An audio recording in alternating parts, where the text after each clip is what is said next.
Penn State, Ohio State, big kickoff tomorrow at Beaver Stadium.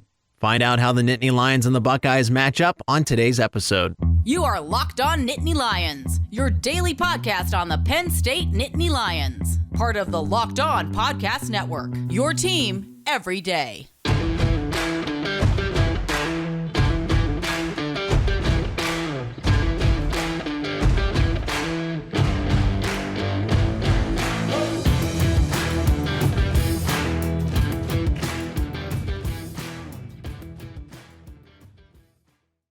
Thanks for making Locked On Nittany Lions your first listen every day. We are free and available wherever you get your podcasts. Today's episode is brought to you by Underdog. Sign up on UnderdogFantasy.com with promo code LOCKEDON and get your first deposit doubled up to $100. My name is Zach Seyko. Thanks so much for joining me. And today we welcome on a very special guest to preview the Nittany Lions and the Buckeyes. And that is Aeneas Hawkins, former Penn State defensive lineman. Aeneas, thanks so much for joining me first time on this show. I really appreciate it, and you have wisdom and knowledge beyond your years about this Penn State football team, so I'm sure that the listeners and the viewers will appreciate that. No doubt. Well, thank you for having me on. Obviously excited. Anytime I get to do a show with you, it'll be a good time. Yeah, so I teased it to open the show because this is probably the biggest game that Penn State has on its schedule. They're coming off that Michigan game. They responded against Minnesota, and we'll get through the entire matchup between the Buckeyes, keys that you're looking for, and what have you. But let's start with that recap. So these teams and teams that you have been on in the past, I think we've spoken, just casually about this, but Penn State has not done well after that mid-season loss, whether it's going all the way back to 2017, 2018, just last year. But the difference was those games were a little closer. This time, Penn State got punched in the mouth by a Michigan team, a very good one at that, and then responded coming into the environment that they love, the Whiteout. And now they're here at 6-1, number 13 in the country. So is this a different Penn State team that's adjusted from all those bad times that they've had where that loss lingers? Or was it the fact that, Michigan gave them a little bit of a reality check and they had the chance to bounce back here? Yeah, well, you know what they say, man. You measure a man based on how they respond under adversity. And I think you can measure a team under the same type of thing. What we saw in the whiteout against Minnesota was absolutely encouraging just because of what we saw the last couple of years, like you said. I was a part of some of those teams. I've talked about that before. And really, I don't think those teams were mentally strong enough to figure out ways to respond. And I think beyond just the rah-rah, emotional roller coaster that it takes to win, it also speaks to the coaches. We saw Mike Yurcich get challenged directly after the Michigan loss, and we also saw Manny Diaz get challenged. So we saw everybody step up big time for sure. What are your first impressions of this Ohio State team? Just vaguely. They're number 2 in the country. They actually, the way their schedule's set up, they play 8 home games to 4 away games, and they've only had 1 so far. Just that 1 away game against Michigan State, and Michigan State we've seen has taken a step back. So it begins with C.J. Stroud. It begins with the fact that they expect to be in the college football playoff, win a national championship game. I talked to Jay Stevens, who does Locked On Buckeyes, and he's very confident that this Ohio State team will do very well. So playing against them, seeing them up close and personal, I know this team's different, but just your first impressions of the Buckeyes. Yeah, I think everybody wants to talk about how explosive they are. When you look at that receiver room, it becomes apparent. But I think this is a complete offense, led by C.J. Stroud, obviously. When you talk about Henderson, you talk about Myon Williams. Both of those guys can run the rock and have proven they can run the rock. So I think that's number 1. And I look at that defense, and it's a standard Ohio State defense in some ways. I think their defensive line, when they're playing their best ball, they're one of the top pass rushing units in the country. So really, we talk keys to the game. One of the things that you got to mention is how Penn State's offensive line holds up under that type of pressure, regardless of whether they're at home or not. Pass rush is pass rush, and it's tough to stop. So where is this Penn State team out of the whiteout, coming off of a nice win against Minnesota? Sean Clifford, James Franklin, enduring a little bit of booze. And booze in terms of jeers. I want to phrase that the right way. Someone can take that the wrong way here on this show. But Penn State, just the fan base isn't sold on Coach Franklin. You've played under him. You played alongside Sean Clifford. Penn State's had amazing quarterbacks here as of late, and especially under James Franklin. Going back to Trace McSorley and what a warrior he was. Sean Clifford is a warrior as well. Is he taking those jeers to heart? I imagine he's not, but maybe you've talked to him about it, or maybe you just know him, know what he's thinking. So what is going through his mind, given that the Penn State fan base just isn't wholeheartedly supporting their quarterback? Yeah, well, first of all, I think any player who tells you they don't hear the response that they get in certain settings, especially at their home stadium, if they tell you they don't hear that, they're lying to you. That's number one. But I will say Sean Clifford is a 6-year guy. He's a vet. This isn't the first time that he's taken some slack from the fan base. And he knows how to deal with it. He knows how to figure out ways to continue to lead the team. And as long as he has the locker room with him, I don't think he's going to be too concerned with it. And Coach Franklin's more of the same. Really, it's hard because the athletes and the coaches, they love the fans and they appreciate everything they do. But at the end of the day, you have to know how to operate and you have to know how to continue to push forward regardless of how they feel about you.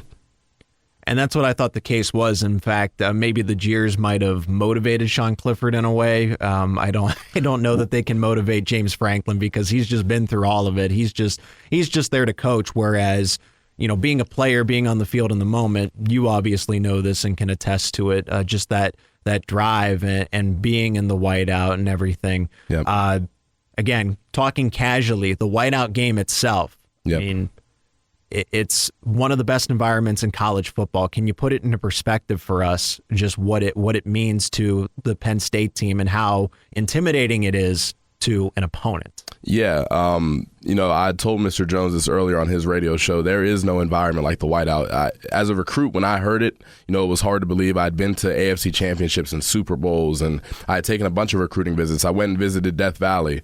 I saw a lot of really, really good environments. There's something special about the whiteout, and that really is a testament to the fans. The way that stadium gets rocking is second to none in a lot of ways, and as a player, of course you step up in those moments. You play your best football in those moments because realistically, for a lot of guys, that's why they come to Penn State. I can name off several guys who are playing in the NFL now who could have went and played college football anywhere, and the whiteout was the deciding factor for them. So Penn State wins 45-17 over Minnesota, that black eye against Michigan. And here we are. By the way, this is former Penn State defensive lineman Aeneas Hawkins joining myself, Zach Seyko, on Locked On Nittany Lions. Here we are previewing, encompassing everything so far before we get in directly into the Buckeyes. So before we get to that second segment where we look at matchups, keys, and everything else, where is Penn State right now? Because they're 6-1, they're 13th in the country. Bad loss to Michigan, but I think a motivating loss to Michigan. And then you have the response you did against Minnesota. So what is the team thinking? Is there just the past couple of weeks of practice, I imagine, have been really good. We've seen some guys that were missing out of the lineup. So just kind of in general, whether that's what you know about their health, what you know about just where players' minds are, the coaching staff, and how they're approaching this Ohio State game, because it's different year to year.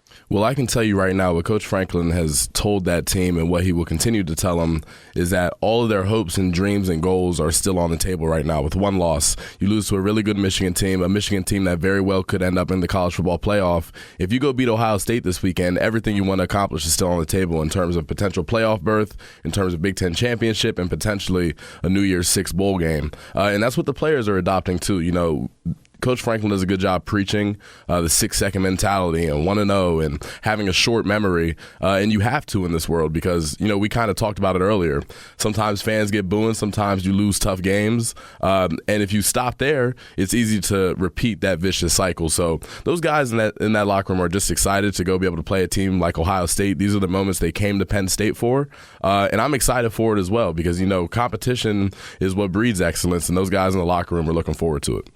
It is Locked On Nittany Lions. When we return here, he's Aeneas Hawkins, I'm Zach Seyko. We're going to break down those key matchups, how Penn State is going up against Ohio State. Head-to-head, the key players for Ohio State, the key players for Penn State. It's all next. This episode is brought to you by Underdog Fantasy, the easiest place to spice up college football season. It is easy to get started and easy to play while you are able to watch your favorite team. Easy to play and available in 30 states. Just pick between 2 and 5 players across any team, not just the Penn State Nittany Lions, and decide if they will finish higher or lower. One of the easiest fantasy games to play out there, and you can win cold, hard cash in a single game. Sign up with the promo code Locked On. That's one word, Locked On, and Underdog will double your first deposit up to $100. So if you deposit $100, you get $100 for free. Go to UnderdogFantasy.com or find the Underdog Fantasy app in the App Store or Google Play Store. That's Underdog Fantasy, promo code Locked On. One word, Locked On. Thanks for making Locked On Nittany Lions your first listen today. For your second listen, check out Locked On Sports Today. From the games that matter the most to the biggest stories in sports, go beyond the scoreboard and behind the scenes with local experts and insights only Locked On can provide. Locked On Sports Today, available on this app, YouTube, or wherever you get your podcasts. I'm your host, Zach Seyko of Locked On Nittany Lions. He is Aeneas Hawkins, former Penn State defensive lineman, college football player, joining me on this episode to preview the Nittany Lions and the Buckeyes in depth. We've recapped everything that you need to know about Penn State coming into this game. And Penn State should be at least stock up. Maybe not for all of the fans. We can see that. Maybe they're watching a different football team, but I think a good majority of this fan base knows that Penn State, ideally, we'll break this all down, but a 10-2 season is not bad. A New Year's Six Bowl is not bad. And Sean Clifford has performed very well to this point. 3 interceptions. He was responsible for 17 touchdowns. So there are, I think, almost 120 plus other schools in the country would like Sean Clifford as their quarterback out of 131 FBS teams that I can think of. But the Buckeyes come to town.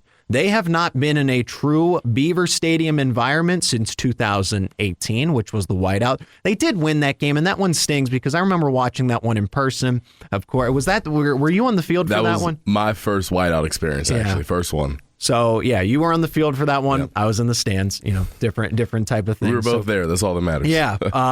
And the environment was incredible, and it came down to that 4th and 5 play. Now, only Sean Clifford, I think, is the only person that is still player anyway, coaching staff relatively intact, remembers that game vividly, the 4th and 5, Miles Sanders, a questionable play call, whatever have you. The biggest thing for me was the fact that Penn State had a double-digit lead. Had a 2-score lead, yep. And they ended up not securing the victory at home.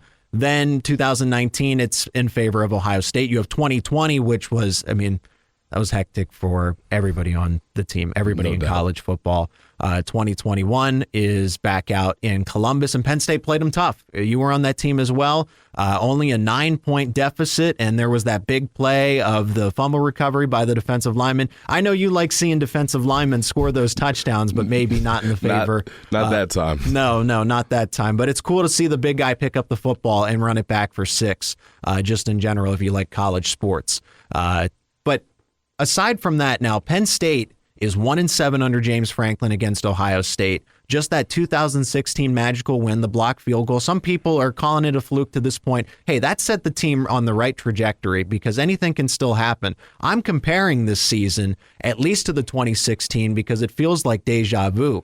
You have the bad loss to Michigan. That team lost 49-10 back in 2016. Won at home against Minnesota and then beat Ohio State 2 weeks later. Now Ohio State's a week early this time. But it's still kind of that same setup where you can still right the ship and possibly have your eyes really set on a Big Ten championship game if all goes well. Back to Ohio State, they played one away game. Just one. They have not played in Beaver Stadium in this kind of environment since 2018. And that was the Whiteout. I think a noon game, the stripe out, it's going to be just as rockin' as it would be because it is Ohio State, no matter if Fox or ESPN, Whiteout, no Whiteout, is going on here. I think Ohio State doesn't know how they're going to react here. So let's start with that. How much of the environment at Beaver Stadium can affect an Ohio State team, especially with not as much road experience this time around? Yeah, I think it can have a huge impact. We talk about Ohio State and the players that we have to be careful about. And the first person you mentioned is C.J. Stroud. He's a professional quarterback playing college football still.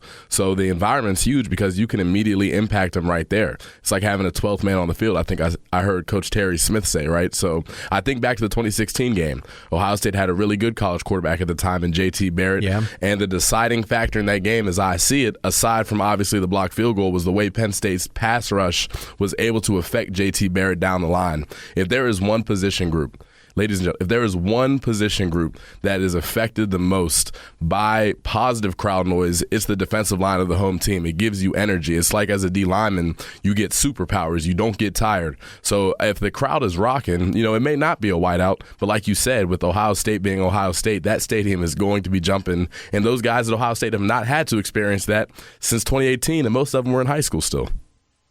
How does that affect the offensive line? Because the noise, the communication, I don't know if Ohio State's going to be able to go. They're probably going to have to go silent count with the hip tap and everything. So as a defensive lineman, understanding that and knowing what the offensive line has to deal with in that situation, what are the tackles thinking? How's the timing going to be? Because I think that is crucial. You bring up the defensive line, the pass rush, all the way 6 years later, I think is going to be an important factor here. And the offensive line, they might be off balance because of it for the Buckeyes. Yeah, it affects them in a couple of different ways. Number one, again, just as a defensive lineman, when an offense has a snap count, it's like a well-oiled machine, and it feels like the offensive lineman is starting half a step, one step ahead of you every snap. Once we have to go silent count, once the crowd noise is really in effect, it puts everybody on a level playing field. Everybody's keying the ball, okay? And everybody is triggering at the same time, and it makes it tough. Another aspect of it is, as an offensive line, you have to make a lot of checks to make sure that the protection gets slid to the right places. Penn State and Manny Diaz's defenses are built for moments like this. You're going to get a lot of stunts and twists that you haven't seen before, a lot of pressures that they maybe haven't shown. We've seen a guy like Johnny Dixon be able to get home based on these blitzes that may be uncanny and maybe haven't been on tape before. So all of those things should be factors in this game, and they must be factors if Penn State hopes to come out with a win. Aeneas Hawkins is joining me here on Locked On Nittany Lions, former Penn State defensive lineman himself, recruited by James Franklin and played under Coach Franklin, just medically retired just this past year. And now you're bringing your insight all across the media, and thank you, on Locked On today here, Aeneas. Penn State, we focused a lot on the Buckeyes and how the matchup's going to affect them, but how about Penn State's side of it? First, what position group are you looking at? Maybe it's Sean Clifford, the quarterback himself. I know that he needs to have a really good game. You can't afford any turnovers. Does he need to take over, or can he be a game manager in this situation based on how these two teams, how talented both these teams are? Yeah, obviously Sean Clifford needs to play well. The quarterback of your football team has to step up in moments like these, but I don't think that he needs to do anything that he hasn't done before. I really think the deciding factor is going to be the offensive line and how they hold up against Ohio State's pass rush, and then also whether or not Penn State's wide receivers can create separation and stretch the field in some ways, whether that's off of play action or just shotgun dropping back and throwing the ball around. They have to find ways to stretch the field, because that's the only way I see Penn State being able to run the ball effectively and consistently. If you want to beat a team like Ohio State, you have to find ways to produce consistent offense, get in third and shorts, and if you don't convert on third down, then you have to find ways to be able to move the field enough to go punt it and flip the field. If you give C.J. Stroud a short field, it's going to be tough to stop him. So no, I don't think Sean Clifford has to do anything he hasn't. Take care of the football, offensive line protect, and receivers go win your one-on-one matchups. We've seen Penn State, aside from Purdue, where the running game, if it's been limited, Penn State's had a hard time going, because we saw Singleton and Allen struggle against Michigan when they had great games against the likes of Ohio, against Central Michigan. And I know those are different types of opponents, don't get me wrong. But Auburn, for example, when the ground game was working, it was easy moving the football up and down the field. You could do so much more. So do you anticipate that Ohio State is selling out for Singleton, Allen, and this Penn State running game to force them into passing? Yeah, I would anticipate early that you would see a lot of that. I think they have to do it because they know if they can make a Penn State offense one-dimensional, it's going to be tough for them to beat them. So I'm looking for Coach Franklin and Mike Yurcich to have plans to work off of that. I think this is a great game where you might see some trick plays come out. You might see some things that you haven't seen out of Penn State's offense before, because, again, you have to find ways to keep in a high-level defense full of talent all across the board. You have to find a way to keep them on their heels. It's a very good point. This is Locked On Nittany Lions. I'm your host, Zach Seyko. Aeneas Hawkins, former Penn State defensive lineman, joining me. For Penn State, I don't know that you shut anybody down, really. You can only limit Ohio State being the number 2 team in the country. The pro prospects, C.J. Stroud could be a number 1 overall pick for the NFL draft next year.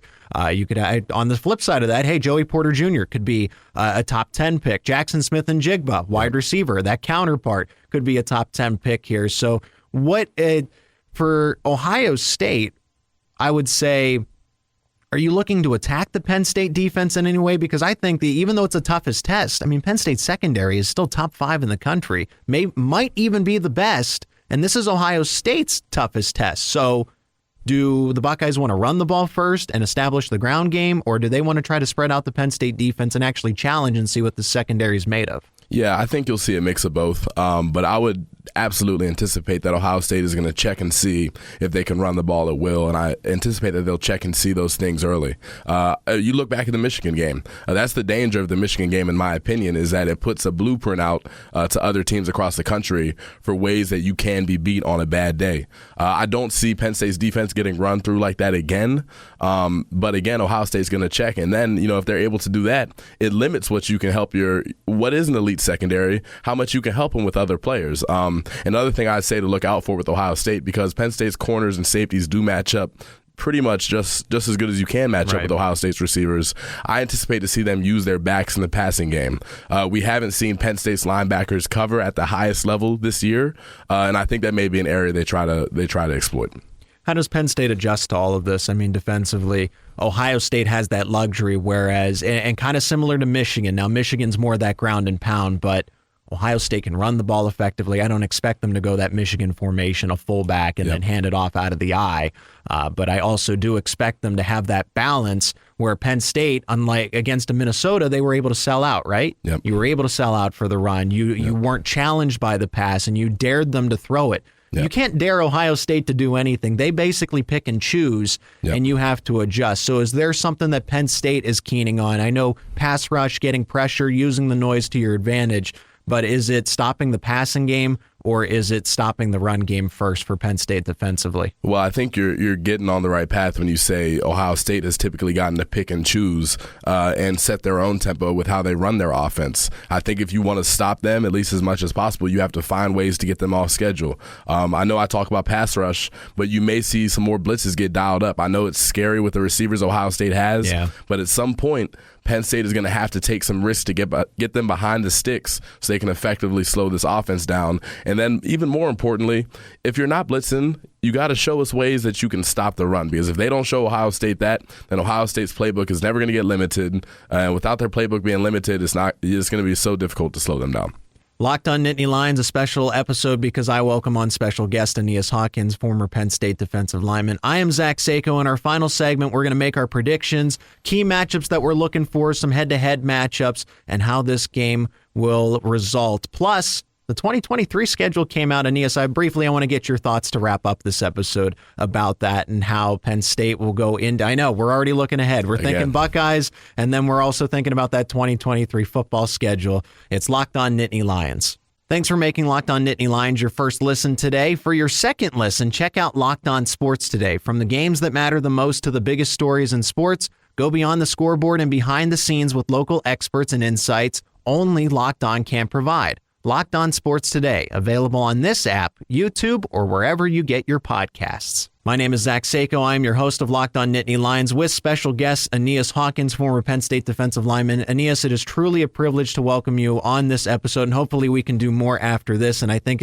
since it's a special game, I wanted to get that insight, that knowledge from a former player, someone who's been around football your entire life, so your reputation precedes you, and I hope the listeners and the viewers understand that as well. I certainly do. Prediction time. First, the head-to-head matchups that will make or break the game, and I'm talking when I look at an X factor, I think their performance, whether it's good or bad, dictates the outcome of the game. So I don't want people to get misinformed by, well, an X factor means that they're going to do well. No, being an X factor, that means that your performance does dictate the game for better or for worse. For Penn State, what's that matchup or what's that individual player that you're looking at first? So let's go on the offense. Yeah, on Penn State's offensive side, I think it's their offensive line versus Ohio State's defensive line. Okay. I actually do think that Penn State's O-line matches up better than they have in the past. I think about guys like Juice Scruggs and Salim Wormley, who've played high-level football, and then obviously Olu, who people are saying may be a top 10, top 15 pick in this year's draft if he chooses to leave Penn State. Right. So I think there are ways that they can win there, and if they're not winning, at least hold up a little bit more than what they have in the past. And I think it's going to be critical to whatever they want to do in terms of winning this ball game. I'm going to go with, I think Penn State's running game, so maybe that factors into the offensive line there because they need to get some push on the ball because we've seen when Penn State has the balance, when they have the play action, it allows the wide receivers to get open, it allows the tight ends to get in the fold, and I think that's why they showed a heavy dose of Theo Johnson and Tyler Warren to say to Ohio State, okay, now you got to factor in for something else. Yep. Maybe it would have been strategic to hide it, but I also think you put it on tape, you get them sweating a little bit just thinking about it. But I think it starts with Singleton and Allen because it's been that yin and yang.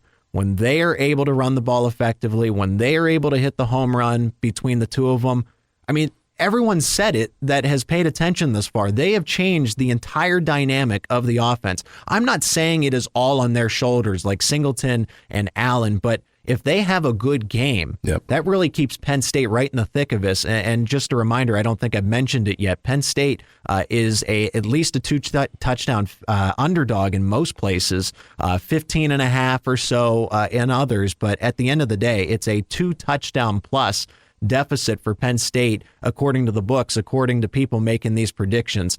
Defensively for Penn State, what matchup are you looking at? Yeah, to me, I've been looking forward to this all week. I keep saying it. I cannot wait to watch Joey Porter Jr. and Kalen King match up with Ohio State's receivers. I think if Penn State's defense, if their corners can match up with these receivers one-on-one and show that early, I'm not saying they have to win every single battle, but if they can really limit those receivers, I think it completely changes the dynamic of the game. Obviously, it's going to slow down Ohio State's scoring, and I think that benefits Penn State for sure. For me, it's the front seven, and I'm gonna. It's just to be a little different here because I agree. I don't think there's any way to limit Ohio State's wide receivers, and I hope fans are ready for that. Joey Porter Jr. and Kalen King and Johnny Dixon, as great as they are going to lose a rep here or there against these guys, and you see that in the NFL. That's what makes a great battle. Yep. So Joey Porter Jr. against a Marvin Harrison Jr. or a Jackson Smith and Jigba, depending on his availability, he's going to win a rep, and then the other guy's going to win a rep. So that back and forth battle is as advertised, as you mentioned. I got to go with the front seven because if Ohio State can establish the run, play with the lead like Michigan did, it's on tape. The blueprint's there.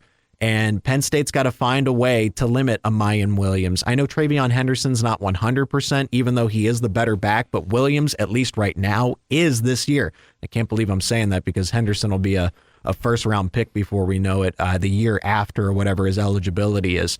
But if you can limit the running game, if you can get pressure after C.J. Stroud, then that keeps Penn State in the thick of this, really.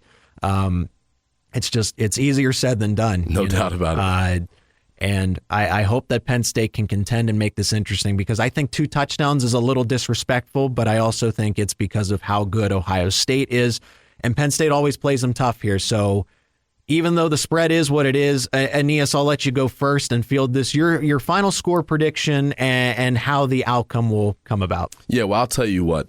This is not going to be the standard of what you'll see on other programmings, but I like Penn State to win 42-35, and I think their defense scores a touchdown. Okay, I think the defense is going to have to score for them to win this game. The special teams are going to have to execute at a high level, maybe even make a play there. But I really do think Penn State's offensive line matches up better with the defensive line than people realize. And I think, like you said, if the front seven plays good football, then the corners will win enough of their matchups to keep it close. I like Penn State to find a way.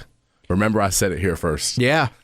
And I wish I could agree. I'm going to go Ohio State here, 37-27, because I just don't. The defense is so much better for Ohio State, from what I've gathered. Jim Knowles and the way that he's made everybody better on that defensive front for Ohio State. It's just tough for me to say, okay, how can Penn State outscore this offense? And I'm not saying there's going to be any bad mistakes. It's just going to be, you're going to trade punches, and I think just Ohio State gets that one extra punch because I don't think points will be a problem for either team. I think you're also going to see things that you haven't seen all season. There's a Buckeyes playbook, and it's going to be completely different from everything that we've seen thus far. And if Manny Diaz is able to win the head-to-head coaching battle, because I think that's what it comes down to, maybe some zone blitzes or something that we just haven't seen to confuse C.J. Stroud, that's where it lies. And if that's the case, that's how Penn State can win. I don't know that I necessarily see it happening the way Ohio State can adjust. And I hope I'm wrong, because usually I like to give the homer answer here and say Penn State by 20 points here. It's difficult for me here. No Even doubt. though Beaver Stadium helps, that win over Minnesota helps, but just I don't know if it does enough. Aeneas, before I let you go, and I want to thank you for your time, just real quickly here, the 2023 schedule, they open up with West Virginia on Saturday, September 2nd, that Labor Day weekend. They have Michigan in November 11th. They finish the season, as always, with Rutgers and Michigan State at the end of the year. Ohio State is on the road next year.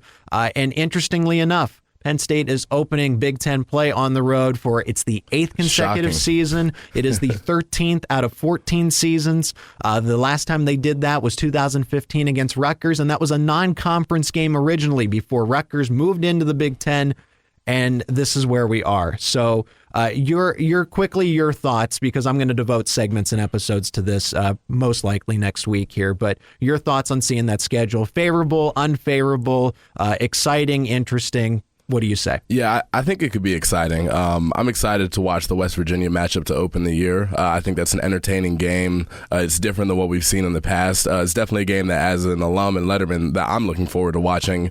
But then I hate to see Penn State having to continuously open up on the road in Big Ten play. I think it's a game they'll be fine in. You would hope that they'd be fine in, but it's always a challenge to have to open up that way. But again, you talk about Michigan in November. I kind of like it because, again, not only are we measuring who the better football team is, but at that point we're measuring who the healthiest is, and that could level the playing fields in certain ways itself. Late season implications, definitely, because I think both teams will be in the thick of it, and I only think Penn State gets better with the recruiting classes they continue to stack here. Your thoughts on, just again briefly, your thoughts on Iowa being the whiteout game in Week 4, and Illinois at Illinois is Week 3, where Penn State opens up Big Ten play on the road, because Michigan in November, I've shared with listeners that Penn State will not do a whiteout game in November just because of what the weather implications could be. So Iowa being that whiteout game, is that acceptable to you? To me, it's exciting. I think back to last year. I still have a foul taste in my mouth from having to visit Iowa Stadium last year. Yeah. And I remember them all wearing gold or yellow or whatever ugly color they were wearing. So it's exciting that they get to come into a whiteout and experience that environment, experience our fans doing it the right way. So I think it's acceptable. I'm good with it.